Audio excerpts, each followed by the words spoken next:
शुरू करें रिव्यू। शुरू करिए, बस नेगेटिव मत बोलिएगा, हर मूवी का नेगेटिविटी बता। अरे नहीं यार, फेवरेट है मेरा स्पाइडरमैन, सबका फेवरेट है भाई। फिल्म भी फेवरेट ही बना दी है इन लोगों ने। शुरू करते हैं। लंबे समय बाद मार्वल वालों ने कुछ बहुत बढ़िया दिया है। लंबे समय बाद स्पाइडरमैन लगा है और लंबे समय बाद अच्छी सुपर हीरो फिल्म देखने को मिली। तो जैसे फरजान ने बोला कि नुक्स मत निकालिएगा, तो लंबे समय बाद मैं भी किसी फिल्म के बारे में बहुत कुछ बढ़िया सोच के आया हूँ। तो बिना रुके शुरू करते हैं। मज़ा बहुत आया, आपको भी आएगा।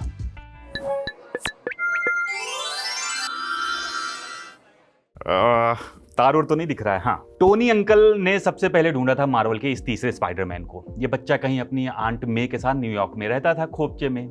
किसी की नज़र नहीं पड़ी थी, पर ये जो स्टार्क इंडस्ट्री के फाउंडर की नज़रों से कौन बच सकता था भला। इसे लेकर आए और अपने साथ सिविल वॉर का हिस्सा बनाया। इस बच्चे ने बकी और कैप्टन अमेरिका तक की नाक में दम कर दिया था। फिर ये बच्चा अपनी अकेली फिल्म लेकर आया। फिर इस बच्चे ने एवेंजर्स के साथ मिलकर थैनोस तक की नाक में दम कर दिया। सोचिए थैनोस। फिर कुछ हुआ यूं कि टोनी स्टार्क ने अपने सबसे खास को खो दिया। एक चुटकी बजाते ही जब सब कुछ खत्म हो गया था, तब ये बच्चा भी राख में मिल गया था। लेकिन ब्रूस बैनर अपने हल्क ने दूसरी चुटकी बजाई और ये बच्चा वापस आया। लेकिन इसने अपने चच्चू को खो दिया। चच्चू मतलब आयरन मैन। फिर ये बच्चा बड़ा होता जाता है, लेकिन चच्चू को खोने का दर्द रहता है। फिर इस बच्चे के इम्पोस्टर सिंड्रोम का फायदा उठाता है मिस्टीरियो, जो पीटर पार्कर को यह समझा लेता है कि यही उसका असली चच्चू है। लेकिन बाद में पता चलता है कि चच्चू मिस्टीरियो शक्तिमान तो नहीं है, लेकिन गंगाधर जरूर है। वो दुनिया को मरने से पहले ये बता जाता कि पीटर पार्कर ही असली स्पाइडरमैन है। लेकिन पीटर अब करता ये है कि अपने दूसरे चच्चू डॉक्टर स्ट्रेंज से एक मंत्र पढ़वाकर दुनिया को उसकी असलियत भुलवाने के लिए मना लेता है। चच्चू होते हैं जादूगर, तो वो मंत्र पढ़कर पीटर पार्कर का सच भुलवा देते हैं। लेकिन प्रॉब्लम यहीं से शुरू हो जाती है। एमजे जो स्पाइडरमैन की कालजयी गर्लफ्रेंड है, वो पीटर को भूल जाती है। अब इस फिल्म की कहानी यहीं से शुरू होती है। ये रिवीजन इसलिए किया कि ताकि आपको सब कुछ साफ साफ समझ आए। अब कहानी पे आते हैं, इस फिल्म की कहानी। अब इस फिल्म में पीटर कॉलेज वाला बंदा बन चुका है, वो बच्चा नहीं रहा। इसलिए वो वाला स्पाइडरमैन नहीं रहा जो बच्चों जैसा था, लेकिन उसका दिल अभी भी बच्चा है।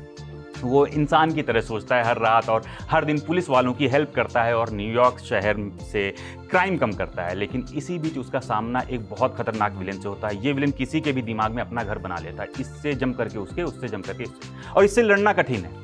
इससे लड़ते लड़ते स्पाइडी को डॉक्टर ब्रूस बैनर और पनिशर यानी फ्रैंक कासल से हेल्प लेनी पड़ती है। इसी बीच एक और नई प्रॉब्लम आ जाती है, जिससे स्पाइडी को अकेले जूझना है, क्योंकि वो धीरे धीरे बदल भी रहा है और बहुत ज़्यादा ताकतवर हो रहा है। वो अब तक के सबसे ताकतवर स्पाइडी, टॉबी मैगवायर की स्पाइडरमैन 3 वाला स्पाइडरमैन जो नहीं था, उस टाइप का बनता चला जाता है। लेकिन एक ट्विस्ट यहाँ है।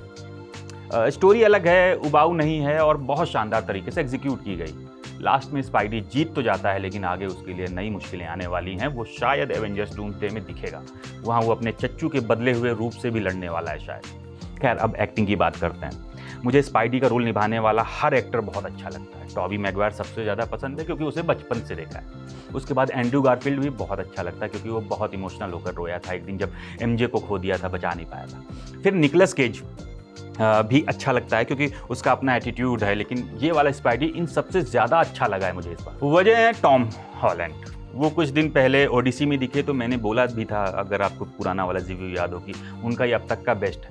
पर असल में ये वाला रोल उनका अब तक का बेस्ट हो चुका है, पुराने से भी ज़्यादा। उसके अंदर हर स्पाइडरमैन की क्वालिटी है और उन्होंने सब कुछ बहुत अच्छे से निभाया है। ये स्पाइडी प्यारा भी है और ख़तरनाक भी। सेम टाइम पर टॉम हॉलैंड दोनों निभा ले जाते हैं। फ्रैंक कासल के रोल में जॉन बर्नथल भाई एकदम खूनी लगा है, जैसा वो कुछ दिन पहले डेयरडेविल में भी लगा था। जेंडाया एमजे के रोल में और जैकब बैटलर नेड के रोल में कूल लगे हैं। और हल्क बने मार्क रफेलो बहुत अच्छे लगते आए हैं और इस बार भी लगे हैं। यानी एक्टिंग तो बहुत है बढ़िया है, मतलब अमेजिंग, गजब वाली अमेजिंग। डस्टिन डेनियल क्रेटन ने फिल्म को डायरेक्ट किया है और जेनजी के ज़माने में उन्होंने दशकों पहले लिखी गई स्टैनली की कॉमिक्स को आज के हिसाब से चेंज करके बढ़िया तरीके से दिखा दिया। उनसे 1% भी शिकायत नहीं है।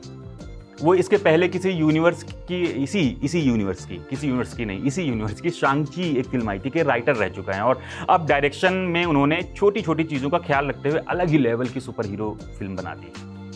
नेगेटिव्स बहुत कम हैं और ऐसे हैं जो असल में नेगेटिव हैं ही नहीं।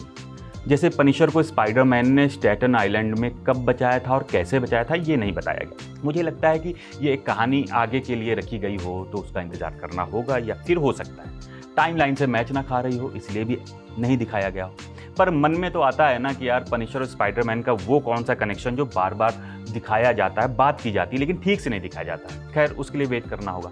एक और चीज़ है, हैंड जैसा ऑर्गेनाइजेशन जो डेयर डेविल को भी एकदम पीछे ही कर दिया था उसने, बहुत कमज़ोर दिखाया गया उसे, वो खलता है। मतलब ऑब्वियसली अपने स्पाइडी के सामने कौन सा हैंड टिक पाएगा, लेकिन थोड़ा दिखा भी देते तो मज़ा आ जाता। क्या करना था, बस आधे घंटे की फिल्म और बढ़ा देते। देखो मेरा ऐसा मानना है कि अगर फिल्म अच्छी है तो लगता है कि काश थोड़ी और बड़ी हो जाए, फिर लंबी फिल्म दिक्कत नहीं करती। शोले भी तो बहुत लंबी थी ना।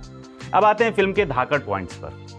ये स्पाइडरमैन बहुत मैच्योर है, इसके fight scene super hero film जैसे नहीं है, यानी शुरुआत में तो हैं लेकिन जैसे जैसे स्पाइडरमैन ताकतवर होता जाता है वैसे वैसे वो किसी जैपनीज फिल्म के निंजा की तरह लड़ने लगता है। सोचो जिस ऑर्गेनाइजेशन हैंड से डेयर डेविल मुंह की खा रहा था, उस पूरे ऑर्गेनाइजेशन को इस ताकतवर स्पाइडरमैन ने एक झटके में खत्म कर दिया। आखिर में एक फाइट सीन है जिसमें स्पाइडरमैन खुद निंजा की तरह फाइट करने लग जाता है और इतना मारता है भाई कि बस यही मुंह से निकलेगा, ये तो क्रेजी हो गया भाई। मालूम इस स्पाइडरमैन को अब वेब डिवाइस की नीड नहीं है, वो जो यहाँ पर लगाता था इसके हाथों से यहाँ से वेब निकलता है, पहले वाले स्पाइडरमैन की तरह।